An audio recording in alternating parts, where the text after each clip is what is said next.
बुद्धं शरणं गच्छामि का अर्थ ये होता है कि मैं भूतकाल, वर्तमान और भविष्य काल के समस्त बुद्ध पुरुषों के शरण में जा रहा हूँ।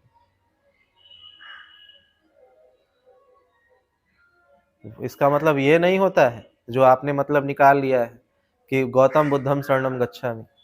ऐसा तो कहीं नहीं बोला गया है। बुद्धं शरणं गच्छामि कहा गया है। और यही बात है, यही कारण है कि मैं समस्त बुद्ध पुरुषों का भिक्षु हूँ। मैं कोई सिर्फ गौतम बुद्ध का भिक्षु हूँ नहीं, क्योंकि मैं गौतम बुद्ध को मानता हूँ। मैं गौतम बुद्ध के आदर्शों पे, गौतम बुद्ध के मार्ग पे चलता हूँ। इसीलिए मैं अपने शास्त्रा, अपने गुरु के वाणी के विरोध में कार्य नहीं कर सकता। मेरा कार्य समस्त मानव जाति के हित के लिए है, ना कि बौद्ध धर्म के लिए, ना कि इस्लाम धर्म के लिए, ना कि सिख, ना ईसाई, ना जैन, ना लिंगायत, इनके लिए नहीं है।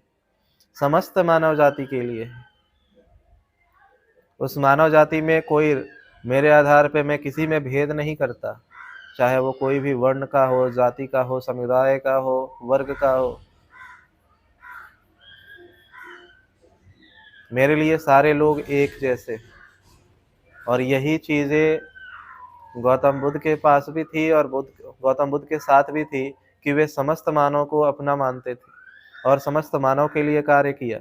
उन्होंने ऐसा नहीं किया कि वे सिर्फ जो उनको मानते थे उनके पीछे ही गए। नहीं, जो दूसरे संप्रदाय को मानने वाले लोग थे उनके पास भी गए, सारे गुरुओं के पास गए, सारे आश्रम वो गए और जा कर के वहाँ पे लोगों को अपने ज्ञान दिया, दुख मुक्ति के मार्ग बताए, दुखों से मुक्त किया, त्रिरत्न का पालन करवाया, शील समाधि और प्रज्ञा में प्रतिष्ठित होना सिखाया, शील समाधि और प्रज्ञा का महत्व बताया, करुणा और मैत्री का पाठ पढ़ाया। ये काम उन्होंने किया। और स्वयं गौतम बुद्ध कहते हैं कि इन तीनों काल के बुद्ध पुरुषों के शरण में जाओ, इन तीनों काल के। तो मैं तीनों काल के बुद्ध पुरुषों के शरण में जाता हूँ।